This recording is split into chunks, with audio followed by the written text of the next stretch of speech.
So, Why and did I'm you not. I'm not. so why'd you choose Vegas? Well, ultimately, I mean, ultimately, it's where my wife had been for. She grew up in California, but she moved here when she was 18. So she's like a big part of the entertainment industry.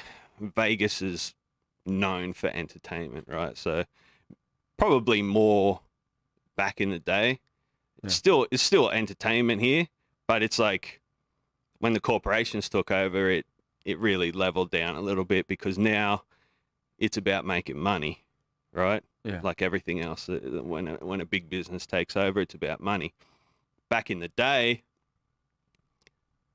when Vegas was built, well, we all know, it was run by mobs.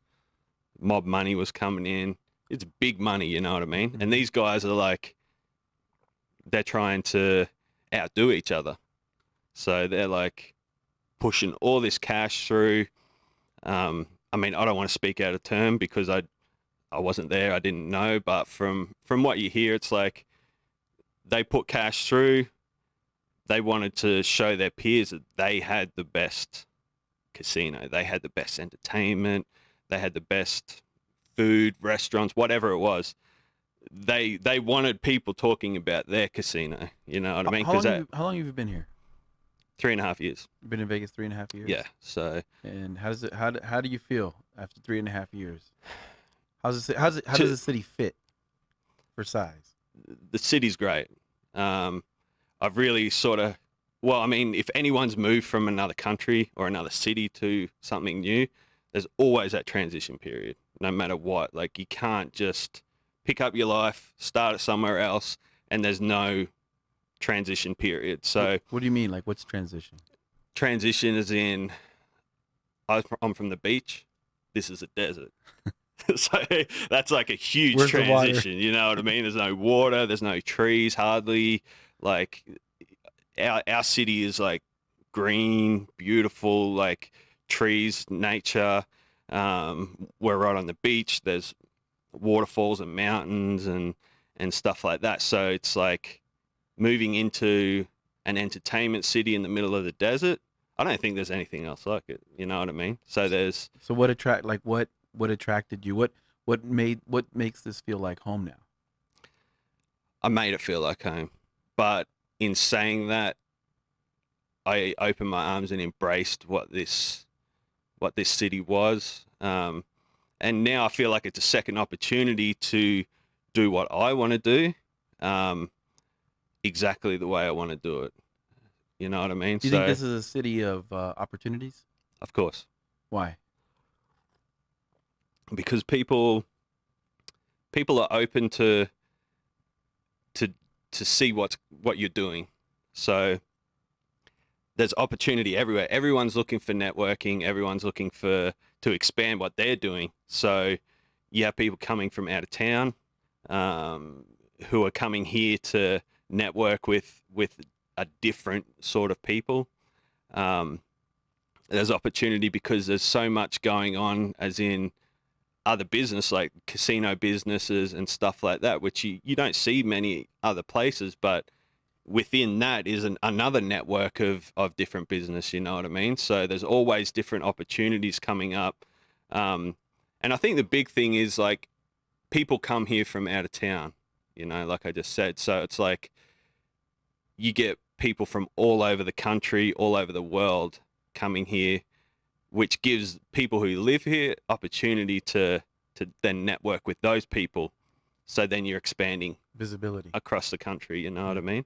So it's like a hub, Yeah. It's like the place people come, the local American people, not local Vegas people, local American people come as like a central hub to gather for their weekends or trips away, you know what I I mean? love your perspective because you have a completely different. You're not from here. No, You're not from this country, no. and you're not from Vegas. So you have a completely different perspective on how you see the city Uh-huh. and the opportunities that you could generate from the city. That's pretty Yeah. cool. So then, if you talk about opportunities, you see the city like opportunity. Talk about what opportunities you're taking and what are you building? So talk about City of Sin. Why? City of Sin, I guess. It's a long answer, which I'm gonna do real short because it's a loaded question, right? Like, All right. there was a lot that went into that. It wasn't just something I come up with and thought, oh, that sounds cool. How did it start? How did City of Sin start in your head? City of Sin started when I moved here, I'd built a business in Australia that is 13 years strong. I put my heart and soul every day, 6 days a week into that business. When I wasn't there, I branded it, like, in everything I did. So it was like, when I stopped that, I got burnt out after a while. You know what I mean? It was a lot of work. It was a lot. If anyone who builds business and builds a brand knows that. So when I moved, the grind, it's relentless, and people who have never tried it, they don't understand that, and people who have tried and failed understand how tough it really is. You know what I mean? Because you're just constantly hitting roadblocks. It's never easy.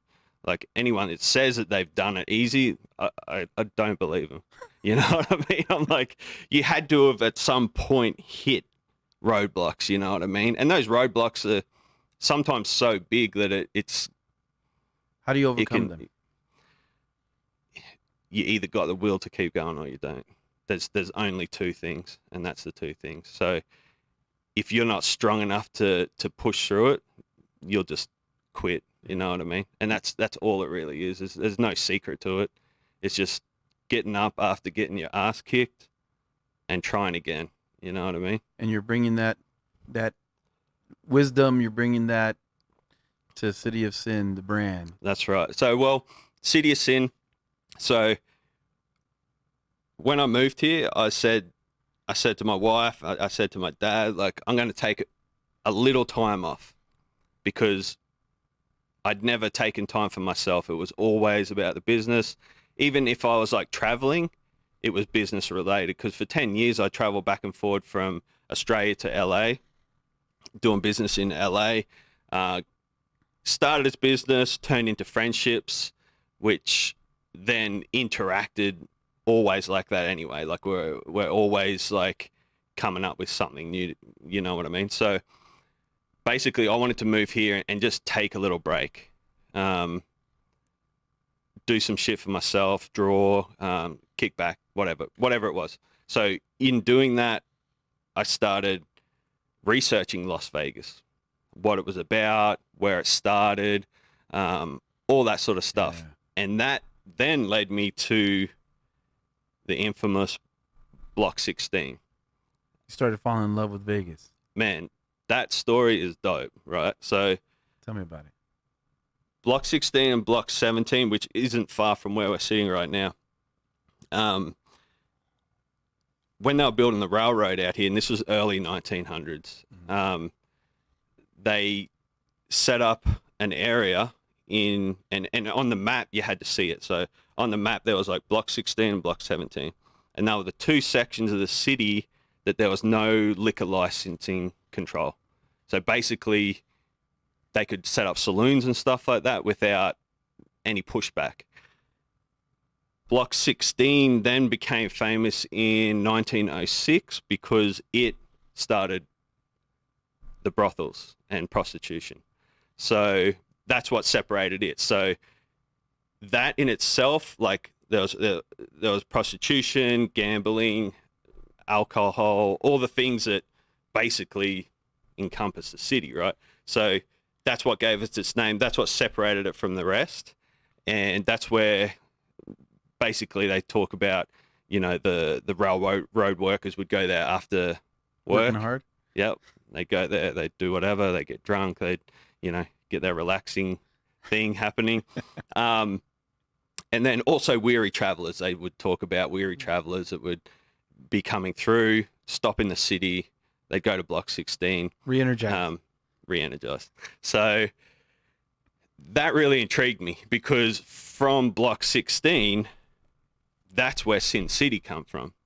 And not everyone knows that. I mean, I'm not trying to bring anyone up on game, but some people from Las Vegas might not even know that. You know what I mean? Well, I didn't know it, and you never told me it. No, I've known you for a minute now. Yeah. So I was like, that's fucking cool, because like Sin City is known worldwide, you know what I mean? Yeah. So when you find out that's where it came from, is Block 16, that's like that's pretty cool shit, you know what I mean? So that's what kind of started me thinking about the whole Sin City thing. And I think I get intrigued by stories like that because, you know, taking that organically through, you know, you're gonna go from what happened there into the new age of Las Vegas. You know, the 40s, the 50s, where, you know, that's when the mob moved in and started like building the casinos and really like kicking the place off. So even through like the stages where there was the prohibition, stuff like that in the 20s, they tried to, obviously they stopped liquor, you know what I mean? Block 16 were like, nah, fuck that. We're going hard still. We've got hard liquor. They sold it out the back of the saloons. They never stopped for a minute, you know what I mean? So I was like, they were the rebels. They were like the sinners, you know what I mean? If you want to say it, like, sinner's not in a biblical sense, but, you know, you're labeled a sinner because you're doing things that go against the grain of society. I think you said and it, that's against like, the grain. yeah, that's pretty much that. Getting forward before I get forward, that is like the heartbeat of where I'm coming from with the brand.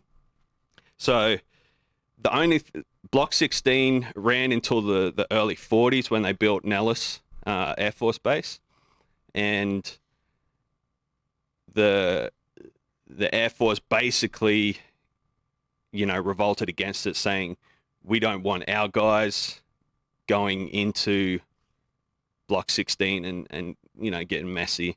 The city kind of said, even knowing before that they'd had plenty of people try to shut it down, the city played the game. And then they got the pressure from the Air Force. The city needed the money. Like, the city needed the money the Air Force was going to bring, just purely because of the people. So I think the arm twisting was so heavy then that they decided to shut it down.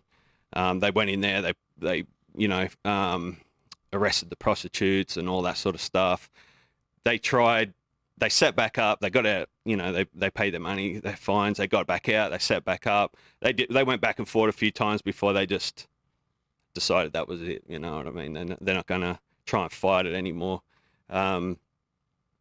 If you do look into the story a little bit, you can go deeper. There was like the most famous saloon there was called the Arizona Club. It Like was Arizona Charlie's? No, it was actually called the Arizona Club. So there was rows of like these saloons, but it kind of got its name as the most prestigious one. They eventually built like a second story on it, but as far as I know, they didn't actually have the prostitution in that one. So City of Sin, the brand you're building, it goes deeper. I mean, you've become like a history buff of this city. I really enjoy and you know, if you go to the Mob Museum here, you spend hours in there. Like, it's so interesting, you know, and that's why nowadays, like, you've got mob movies, you've got gangster movies, you got all these movies about different cities and how they're built, Miami, stuff like that. You know, that shit's famous, but people are like drawn to that. Yeah. Even if you're not into like drugs or anything, like, or extortion or whatever they do, the stories are really interesting, you know. And these are the people that lived against the grain back in the day, you know what I mean? So to me, that's interesting, you know, because I've never really fit in like what society labels as like a normal person, you know what I mean? I don't care what they tell me or what they tell us or how to live, or, you know, I've envisioned my life a certain way, and, you know. How did that come to be? Like, how you I think said you being envisioned a rebellious teen, I guess. it was more like, I guess back in the late 90s, like tattoos weren't really popular at all, you know, like You might not get a job. fuck, you never, like you would not get a job if even if like a mum would see you walking down the street and you had like a tattoo, she's going to cover a bag, she's going to cross the road, like she's going to put a hand over a kid's eyes and be like, don't look at this guy, like he'll probably rob us or kill us or something, you know what I mean? Because I mean, you can't blame these people because all they saw was pictures in a fucking newspaper or a magazine that had some criminal with a tattoo, or you know what I mean, like a sailor. Or so it's like we didn't have the access to the world back then that we do now. So we were like living in a space that was this big. Basically anything that you could see around you was your space. Now we live in this thing, Yeah. which gives us access to the whole world, the whole wide world, and everyone in it. Do you feel So- like that means that like tattoos, what you just said about like the mom being afraid and grabbing the baby, that now because of that of the change and the evolution of time and people and social media, that it can be more of art than fear? Of course, Is that yeah. what you're saying? Yeah. So the internet changed that because, so I guess an easier way to explain it is when we first, when the generation of people that were doing tattoos earlier weren't necessarily artists. You didn't really have to be an artist. It wasn't part of the job criteria. Mainly it was like thugs, bikers, you know, there might have been an artist or two in the mix somewhere, but it was like, it wasn't an art form yet. It was just a method of delivering something that made you more rebellious, really, or branding you in a tribal sense to connect you to something else. So the evolution of then, I think the big thing was, and we all saw it in the industry, was when it went to TV, because now you've got tattooed people in your living room and you're sitting down. You don't have to feel any sort of way. You don't have to feel scared or anything because they're on the TV. You're not standing in front of them, right?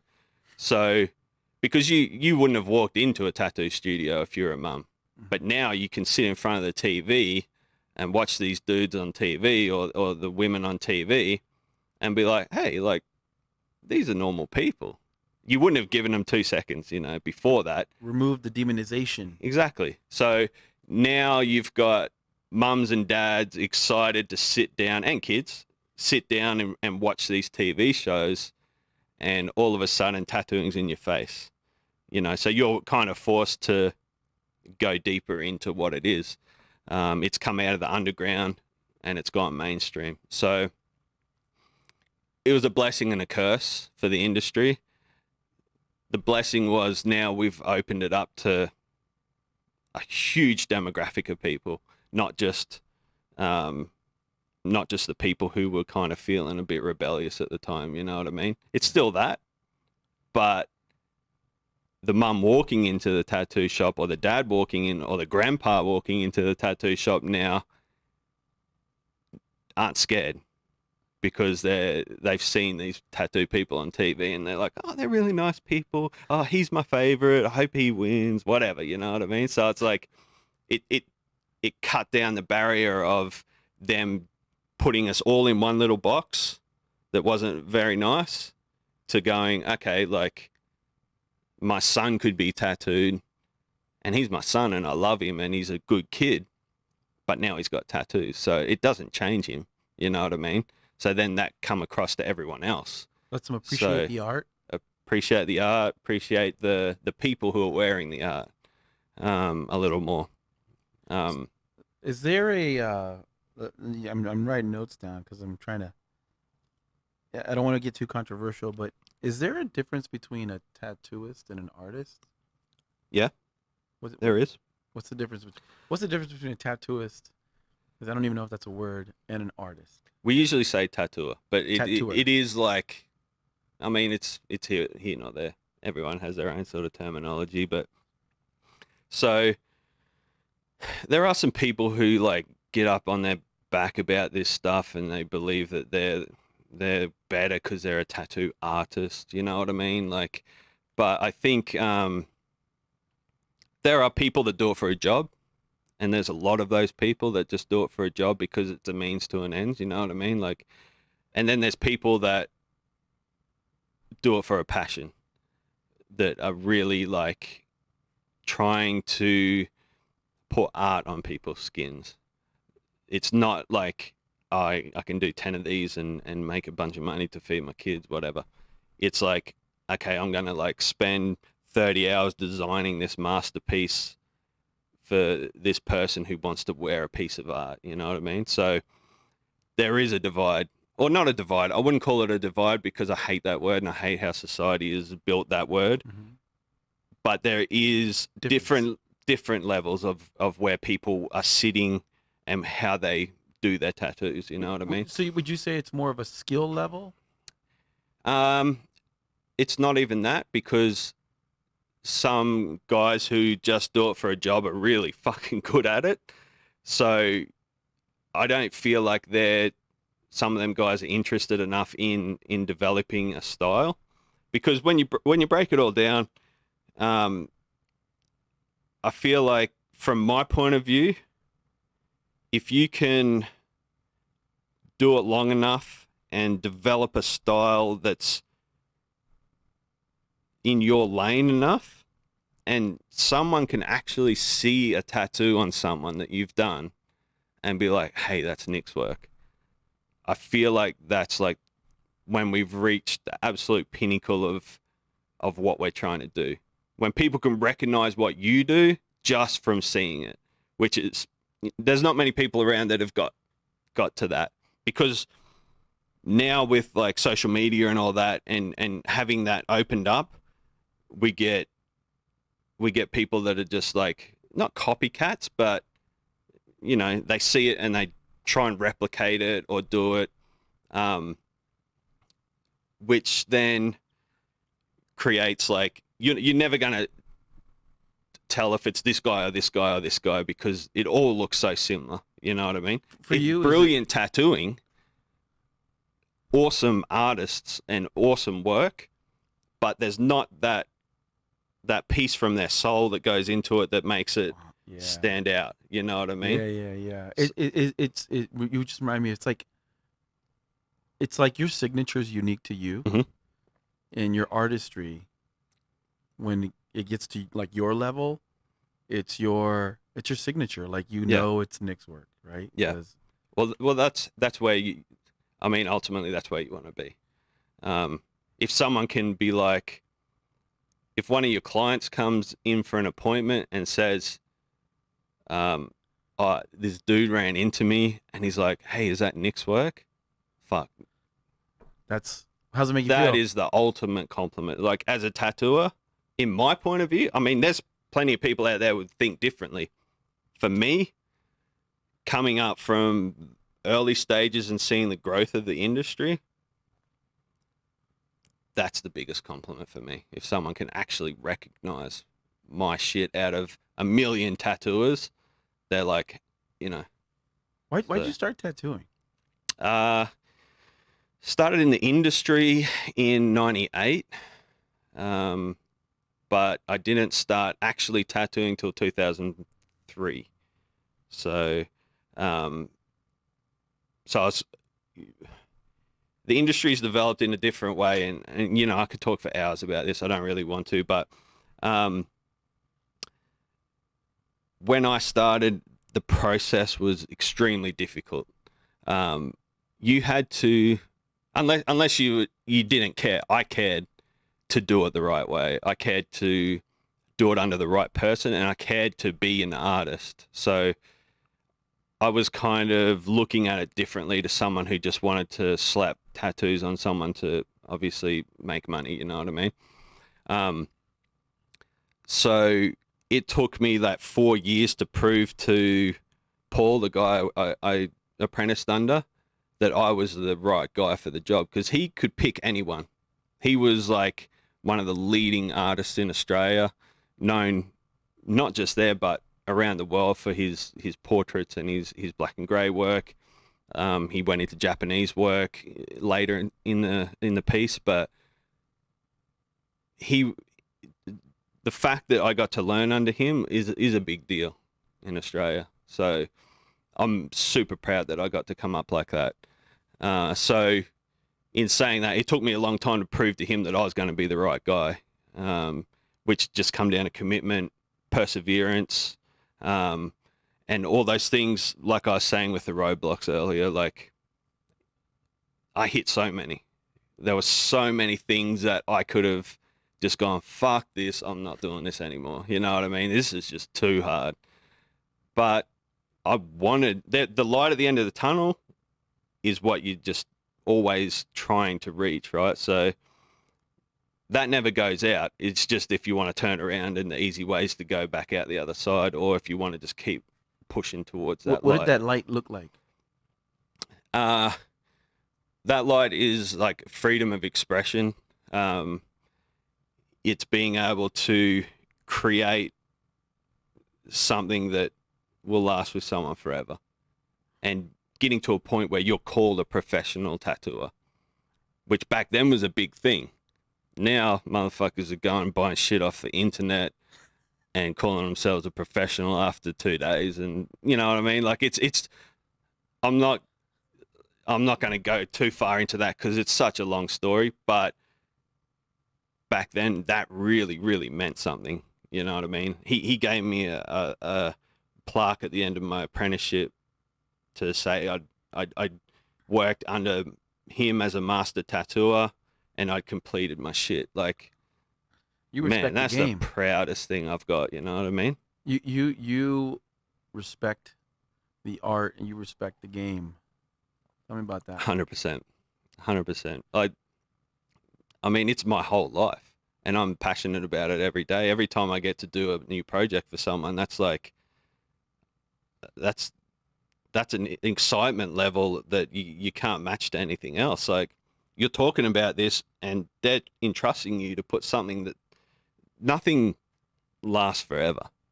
We all know that. Nothing. Like, there is nothing that you're going to go to your grave with, apart from that fucking sleeve I put on you. You know what I mean? You know, you could lose your hair, your teeth, like you could lose everything. You're taking that with you, unless you get that shit lasered off, of course. Holy shit. Nugget. You know, that's a lot. That's a lot, you know what I mean? And if you're serious about it, you're doing that for someone, and they're gonna have to look at that shit forever. You know what I mean? So it better be good. You know, like, so. That was a great little nugget right there, man. Tattooing, City of Sin, how do they live together? Like, how do they live together for you? Okay, so I'm going to rewind it a little bit, go back Sure. to City of Sin. Yeah. After learning the history on Vegas, I kind of thought, you know, everything about that whole Block 16 and that was like, I felt like I could have lived in that time, you know what I mean? And I would have been right there. I would have been on Block 16, you know what I mean? Like, I probably wouldn't have been the guy drinking, gambling, and fucking prostitutes, but I would have been the guy that owned that fucking bar, you know what I mean? And housed that shit, because I guess it depends what age I was actually, but I kind of go for the bigger play. So that's where I saw that and I was like, okay, like this is like the early times of what a lot of us are living right now. So to me, a city is not only the place you live and reside, it's a community of people. So and especially in America, people tend to really gravitate towards their city, and I've seen it a lot. Like, I spent a lot of time in LA, not so much on the East Coast, but in LA, and that taught me a lot of lessons. And the people that I fucked with out there, they're the heartbeat of that city. You know, some of these guys are regarded as like LA. You know what I mean? So I guess that taught me a lot about city and community. You know what I mean? So yeah, city. It's also a community. So in a community, you have people that have the same, I guess, outlook and stuff like that. The people that, so community can also be like, it can break down into cultures. So you can have a community of people around you at work. You can have a community of people around you in stuff you do outside of work, which could be anything like hobbies or whatever it is. There's communities in fashion. There's communities in sneaker collecting, tattooing, like all these little subcultures, you know what I mean? So community is a pretty strong word. So for me, City of Sin was more a take on a community of people that are living this way. You know what I mean? So a community of people that, like I said earlier, go against the grain. They go against what we got brought up trying to believe that we were here to do. You know, what the news told us, what, you know, people told us how we should live or how we should look, or a very like blinkered mindset on the way to live your life, you know. And then there's a community of people that live in the City of Sin that look at this shit differently. You know what I mean? We don't really care about other people's opinions. We don't care about what people look at us and say, because it's such a fleeting moment. You know what I mean? Everything's an opinion. Every fucking thing is an opinion. Even the things that people work on for 20 years and feel like they know everything about, that's just his opinion. You know what I mean? So it's not truth. We don't have any truth. We've just got a whole bunch of opinions. And someone saying something to you, an opinion, is a fleeting moment that you can either wash off your back, because they walk away, they don't give a fuck anymore. You know what I mean? They don't care. The people who heard it that are around, they don't care. But it could live with you for weeks. You know what I mean? So you either wash it off or you just go, what a weirdo. Like, cool, I'm going to keep going, you know? And that's to live like outside of that, you know, very, you know, I guess society straight lifestyle. You got to learn to like wash those opinions away, because I'm the one that's got to live with me when I leave that situation. So whatever I think I like, I'm going to do that. You know what I mean? And that's what the City of Sin brand represents? Pretty much. I mean, if you put like a small, I guess in my mind, it's such a big thing, but it's really like, it's a community of people that live against the grain. They live outside society's like supposed rules, and like we're not all going around breaking rules. We just don't listen to how people think we should do things. We listen to hear and hear inside ourselves. And you know, if you think this is the way I want to do something and you do it, fuck what anyone thinks. You know what I mean? Like I said, it's a fleeting moment. Someone saying to you, "Oh, you should do this." It's like, well, you fucking do that. I'm going to do this. You know what I mean? What makes you think your opinion matters to me? Like, you know what I mean? Like, it's a harsh reality, you know? Like, so, I mean, there's two people in the world that I listen to, my wife and my dad, and I value their opinion a lot. I don't always listen to it. You know, I'm not going to always listen to it, because at the end of the day, I'll still do what I want to do, because I'm the one that has to live with that decision forever.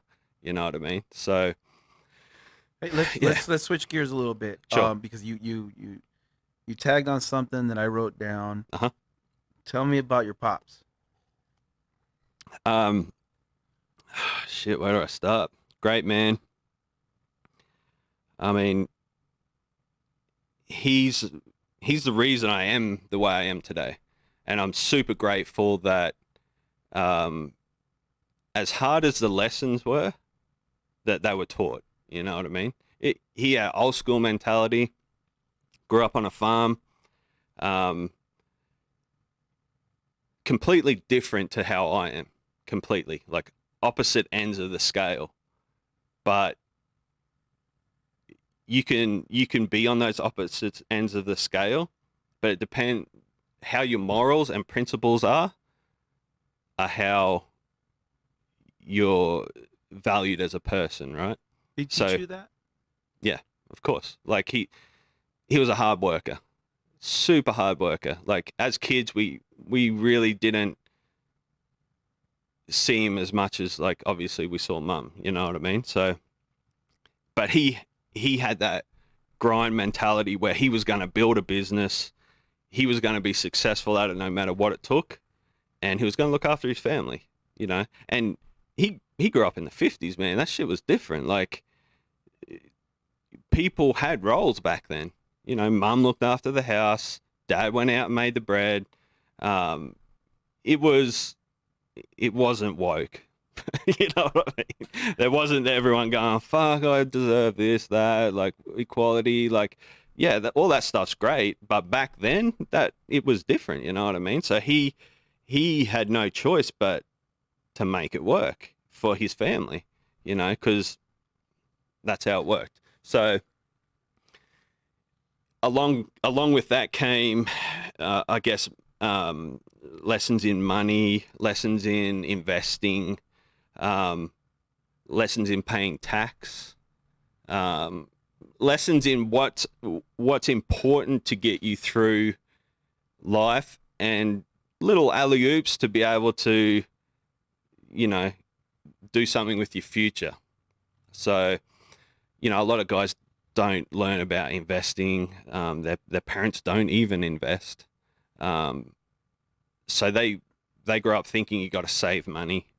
They grow up thinking that you got to work really hard for your whole life, and there's, you know, the dream is to own the house and that's it, and retire and sit on your back porch, whatever it might be. Like everyone's story is different.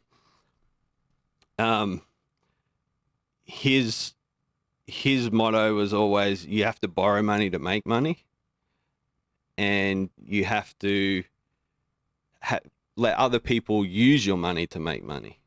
So, which means investing in different things and letting that person manage it to make it grow. Because it's not going to grow in the bank, right? Like, we all know that. You can sit in the bank forever, and with inflation and all these different things that attack society, your 100,000 in 10 years could be worth $70,000. You know what I mean?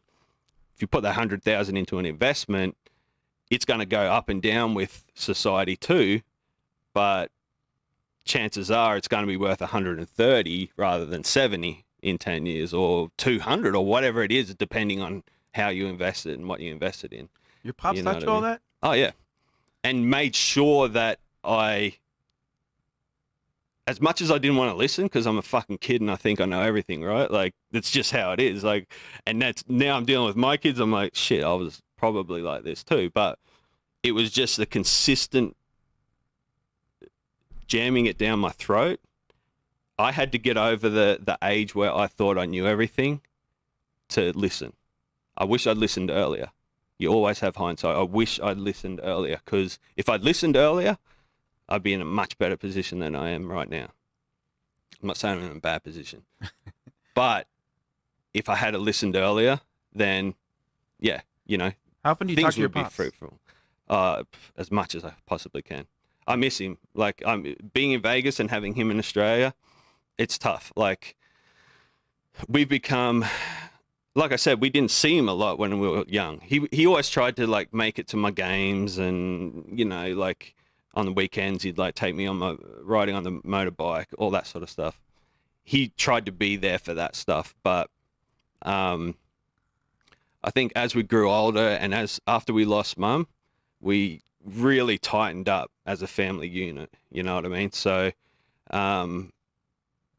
my relationship with him now, it's gone from him being on my back about like trying to get further in life to being my best friend.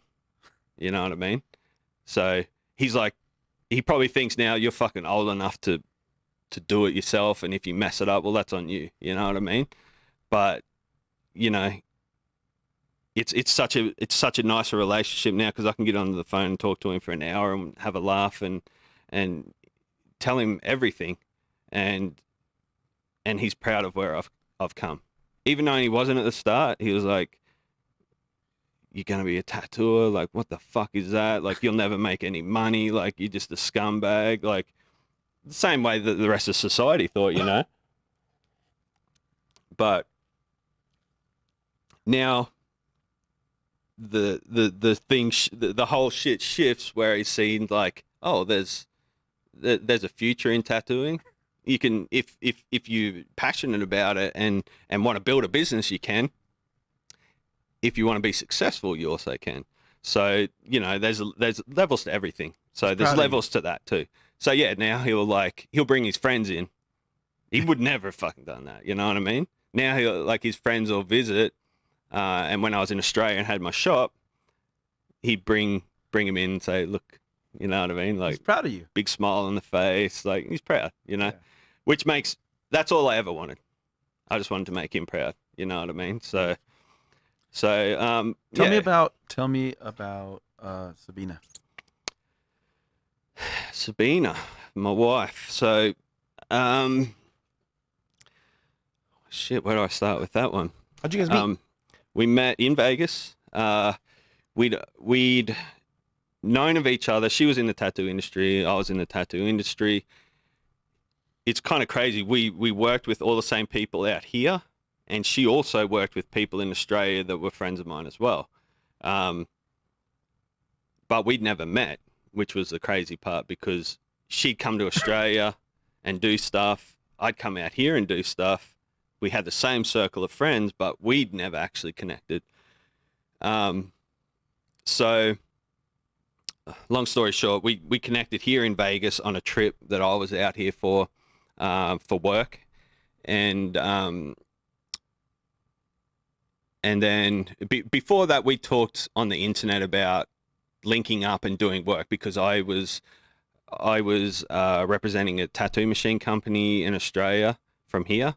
And she was also working from the same company out here. Mm-hmm. So we're like, next time you come out, let's link up. You can come do the convention, whatever. Like, we'll join forces and do business. You know what I mean? Wasn't anything more than that. And then, time went on, and then we met out here, and it was kind of like, I'll say love at first sight. Like, it definitely was for both of us. Like, not just for me, not just for her. Like, it was definitely one of those things that kind of like aligned after a minute, if you believe in that sort of stuff. So, yeah, after that, like, we were kind of inseparable, even though we were separated. She lived here, I lived in Australia. We went back and forth as much as I can. I was already doing, 4 trips a year to LA. So now I've plugged Vegas into those trips, you know what I mean? So I can spend time with her and stuff like that. So basically that's how we met. From there, it was just again, like a whole thing of like trying to work out what we're going to do, how we're going to do it. She moved to Australia. We decided to come back out here because my business was built and set up. We'd put a lot of time into that to get it right. So we moved out here so she could still, because Vegas is the place for her, because she's a showgirl. She's a burlesque performer. She's a model. She does everything that entertainers do in Vegas. So this was where she needed to be to do that, because that that sort of thing's got a, Yeah. it's got a time limit on it. So I didn't want to be the one that said no, and her time ran out, and she didn't get to do what she wanted to do. So she has her business, she has her career. You Uh-huh. have your business, you have your career.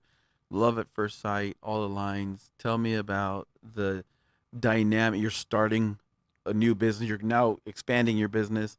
How's that dynamic between you and her, in her career, your career, and the support? Tell me a little bit about that. So now we've gone from, She's your partner? she's my partner. She's my partner in the business. We've traveled the world doing tattoo stuff together. So it was always like a natural evolution that something would probably come out of that. Her heart is still in entertainment, but she knows what we got to do. And building this business is like, for me, is just pouring my heart out into bricks and mortar, basically. Like, it's everything that I've ever dreamed of in a shop. And she knows that. She's super supportive of that. She loves that I actually have this burning inside of me, you know what I mean? And she's on board to do whatever it takes to help us, because it's going to be a family business. So, this. Could you do it without her? No, I couldn't. I don't think. Like, I mean, I could do anything. I'm not going to lie. I could, if I put my mind to it, I can do it, because it's in my nature to persevere. You know what I mean? So I'll push through whatever it takes to get there. Having her there, it cuts out so much headaches, because she understands what we're doing. She understands the industry. She just, we blend together to really to push it to where we can take it to like a whole new level, because it's going to be different. It's not going to be your typical tattoo studio. My whole lifestyle is more than tattooing. Even though tattooing's at the center of it, I've never been the guy that just was like, I'm just a tattooer, because I've got creativity that burns inside of me that drives me nuts. I wish I could turn it off sometimes, because it's almost too much sometimes, you know what I mean? But I divert it into all these different outlets. So it's not just tattooing. There's like, the fashion, the car culture, all these different avenues of artistry that I, put a little bit of my percentage into each of them. You know what I mean? You're an artist, an entrepreneur, and a businessman. Try, yeah. I mean, it's. Hey, what's the So you got City of Sin. You got tattooing, which is sort of the art around it. What Smiles and Cries? So Smiles and Cries. That's so. If people watching this have followed my journey to now, they know that I was part of something that I grew from nothing in Australia. Unfortunately, things happened that didn't work out so well with that. So now I've separated, and I'm building something new, which is Smiles and Cries. So that's our new tattoo brand, basically. So that's where we go from now forward, pushing into, Vegas is going to be our first location. But what I envisioned for the other business, I'm now going to do with this business and take it much further than just building one location and one little business. You know what I mean? It's going to be like a lot bigger than that, because I'd always envisioned it to be that. You know what I mean? Smiles and Cries is the tattoo component, Uh-huh. and City of Sin is the fashion, sort of the overarching business. That's right. Yeah. So City of Sin is art. I do a lot of, like, canvas art or just wall art in general, clothing. It's basically covering like appearance. You know what I mean? So it's so yeah, I'm gonna say it's more like the streetwear brand that is in its infancy now, but we'll see where that goes to. You know what I mean? But that's the fashion component of where it's sitting right now. Got it. Three questions as we're running a little down on time. Let's see.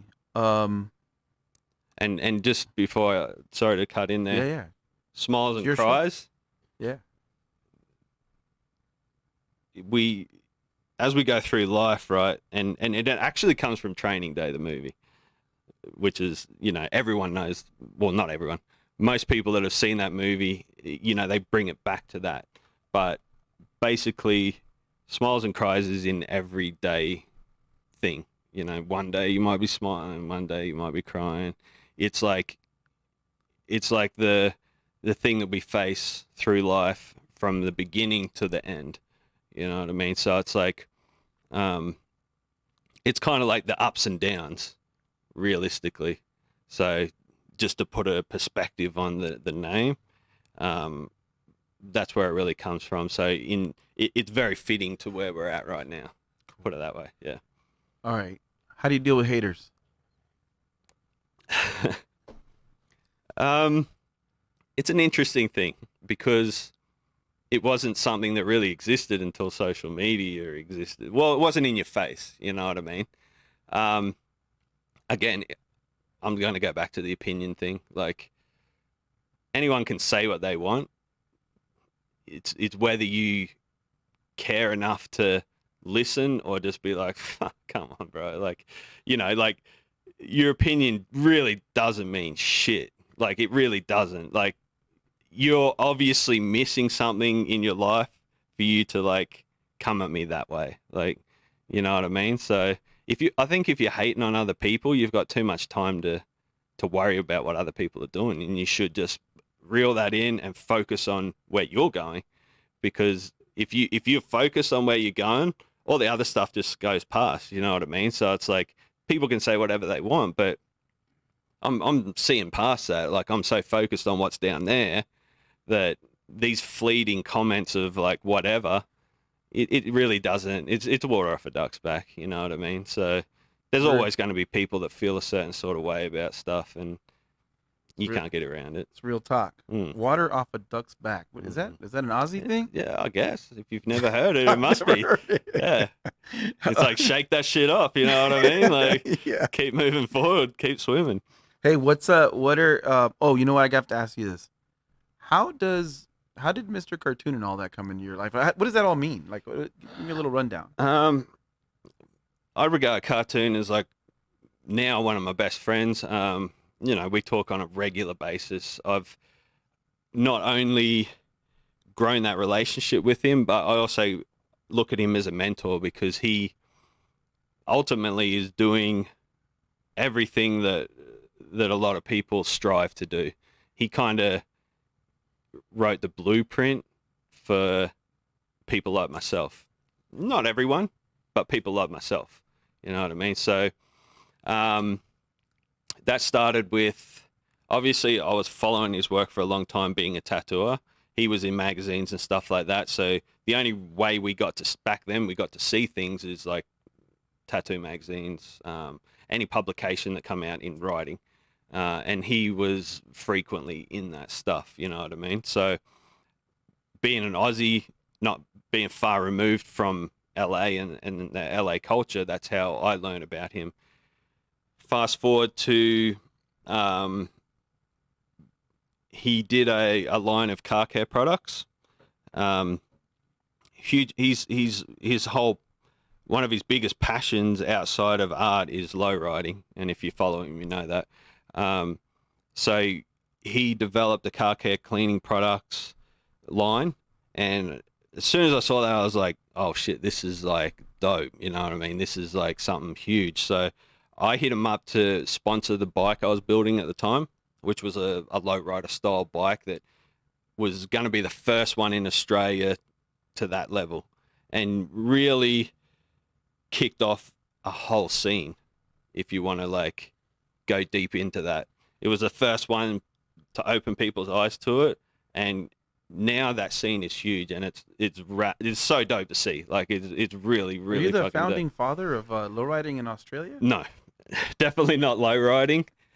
That style of bike, I had a fairly decent hand in creating that scene, because it started something that people hadn't seen before, and that was the Mexican style lowrider style bike that the guys built that were into lowriders out here.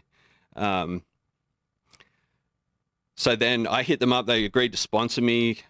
I was coming out for SEMA. I was coming out for a trip. I was actually coming out to buy a 62 Impala. So I was hitting them back and forward to go meet the guys, you know, have a chat about what was going on, all that sort of stuff. So that's basically how it started. That story itself could be a whole podcast. I'm not going to go into it because it's a long story. But from that, a whole bunch of things happened along the way. And basically, I started going back and forward out to LA and sitting with him at weeks at a time in the studio and expanding my knowledge, listening to the stories, listening to game. That dude's got game in so many different areas of everything. So, like I said, he really laid out a blueprint for guys like myself. So, Mentors you. Mentors, basically, yeah. So that went from that into, once I proved that I wasn't there to like get anything from him. He had so many vultures around him and people just trying to get what they could from him because he was like the leader of the pack, right? So once he's seen that I wasn't there to do that, I was just there to learn, to grow, and to be a friend. You know what I mean? Which is fucking rare to have someone who just wants to be your friend because you're into the same shit. I think he kind of let me in a little more into his world. But now, yeah, we're great friends. We do family stuff together. We exchange ideas. I'll reach out to him if I've got questions. We send photos of, you know, secret shit we're working on, lowrider stuff, like just everything, basically. Tell me about your cars. Fuck, what do you not got? much to tell. What do you got? What do you got in the garage? I've got a million pieces of fucking everything.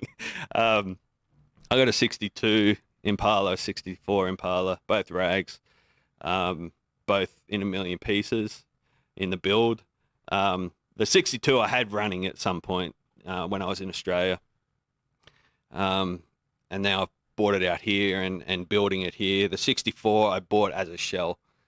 I've never driven it, never anything. So it's getting built by Ronnie Payne in LA at the moment. So it's out there. As you know, it's a long ass process. So to be continued. To be continued on that one. I've got my Harley still, which runs and drives. And Sabina's also got a Skybird, which is a super dope car. Pontiac built them in the late 70s. Her one in particular, in the color it came out, which was a blue, was built for females, if you believe that.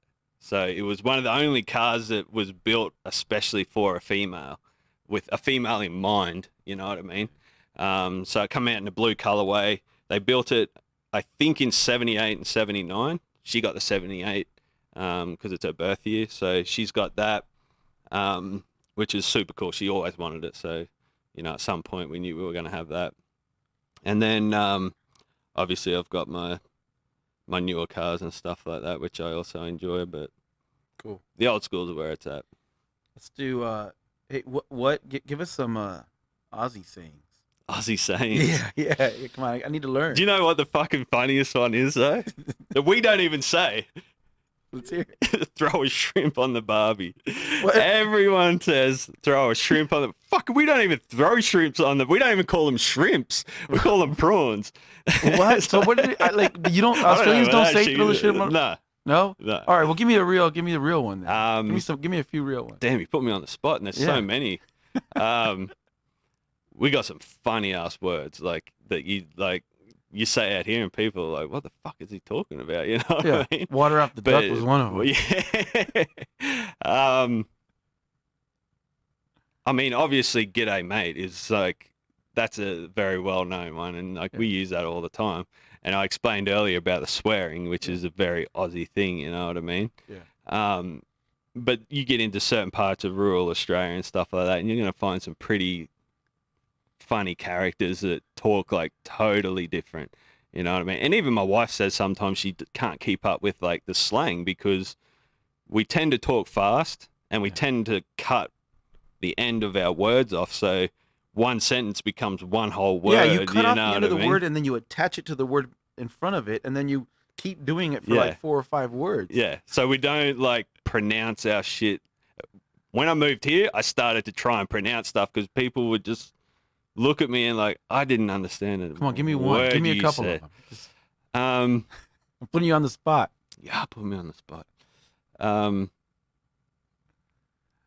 I think it's more words. Like Yeah, like you're talking to your tattooing your buddy yesterday, both Aussies. You're like little dialogue between you guys. What would you like say? we're saying shit like mate and like, you know,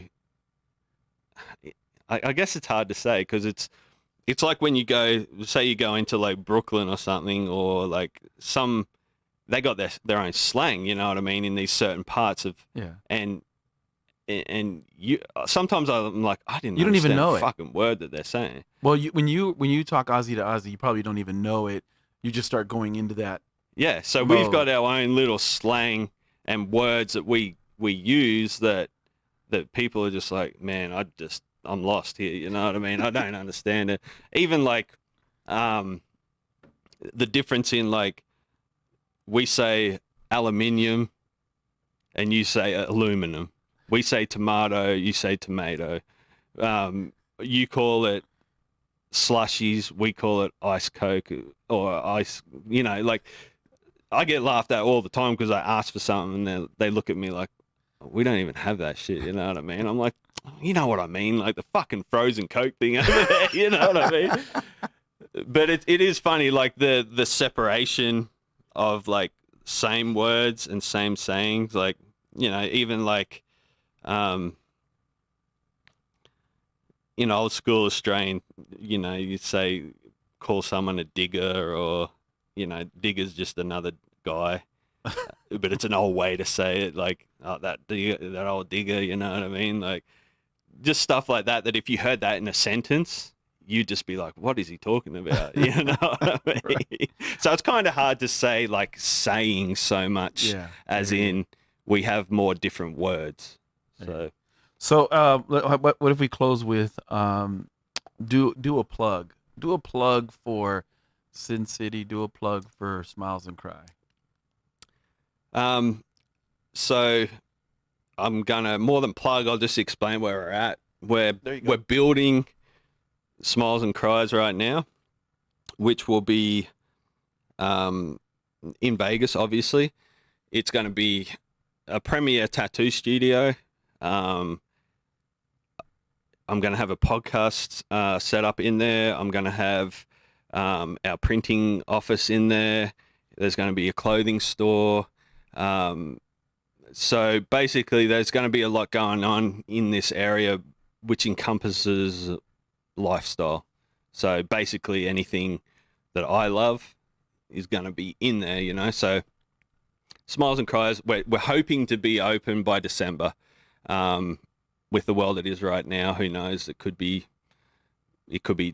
longer than that, because everyone's sort of having a hard time with when it comes to building and that, you know, you're trying to get all the, you know, supplies and stuff. But we're hoping by December. I'd really love to throw a Christmas party there to kick things off.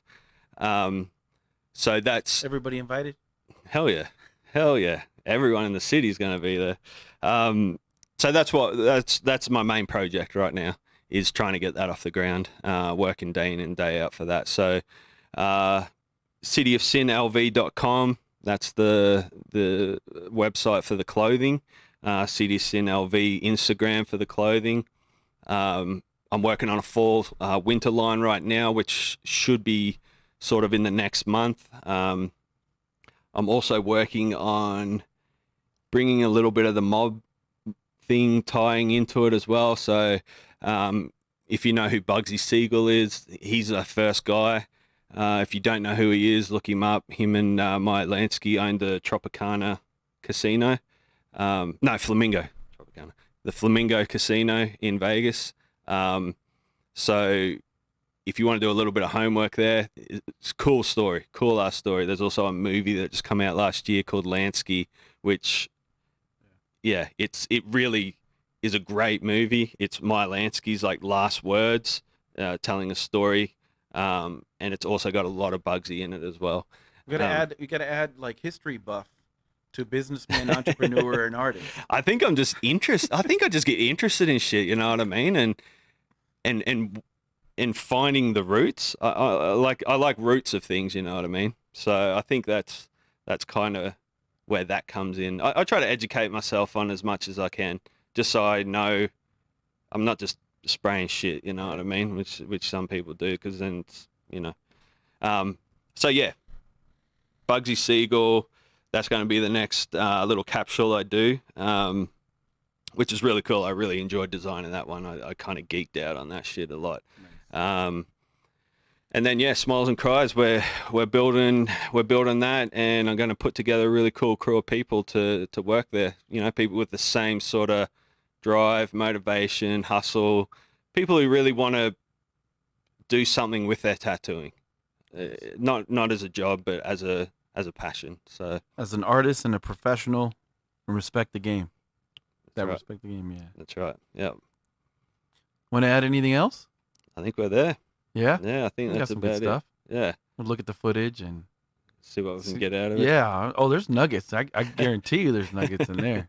There's a lot of rambling, but hey, you just want little bits and pieces. Yeah. That's awesome. Right. All right. I think I pretty much went into everything that I want to talk about. We're good then.